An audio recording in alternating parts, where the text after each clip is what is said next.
Hi, this is Janet with Try It Like It Create It, and today I am here making a Christmas in July project with cut cardstock. And what I have in front of me is bonsai cardstock. It is, let's see, it's an 80-pound cover weight, and the color is bonsai.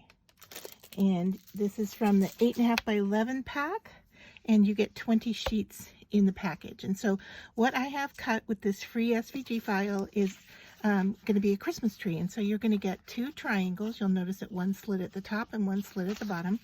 And then you have 5 circles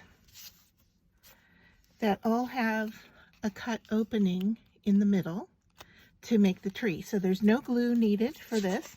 You're just going to use the cardstock and slide it together. So to begin, we're going to take the 2 triangles and slide those inside each other and stand it up like so.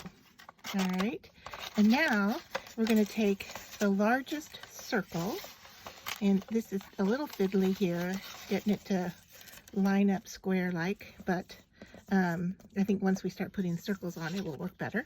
We're going to take the largest circle and line it up on top of these cut pieces here. And then, let's see if I can get this to twist open once I've got it on there. Get that one in there. And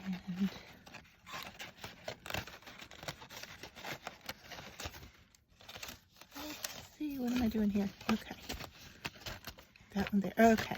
So, yeah, once we've got the first one on, you can see that it will work a lot better. So you're just going to gently push this down until it hits the ends of the spacing on the circles, okay? And then you might want to just tap those center pieces into place. Then we're going to go with the next largest piece and slide it on. And once again, a little bit of fiddliness at the opening here, but I think once we get it started, and just help that paper get into the right spot, and then we're just going to slide it down until it hits the end of the paper. All right,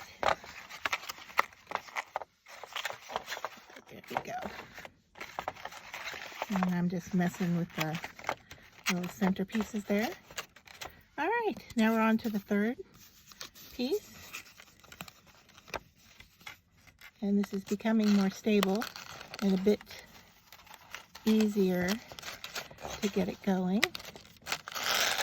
And I'm going to slide that down until it hits the ends of that circle. And you just want to be careful with it that you don't rip it as you go. All right. Now these points at the top here are getting a little bit fiddly, and so if you wanted to, put some tape on them to give them a little bit more strength, you could do that, and I'll show you what I mean in just a minute or two here. Okay, so the next one I'm going to put on and line it up. Once again, a little bit fiddly. And then get that in place. All right, and then I have the last piece to add on. But before I do that, I want to show you what I meant by adding tape here. Is that I'm just going to take some clear craft or Scotch type tape, line it up on the outer, well, actually just cover the whole thing. Okay, just cover it.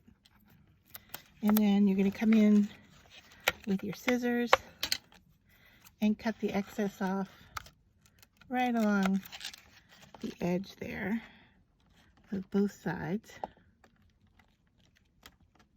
without cutting the paper, using your paper as a guide. So then that gives that point a little bit more strength to it. And so you could do that on all 4 if you wanted. And then to put the last little teeny piece in place,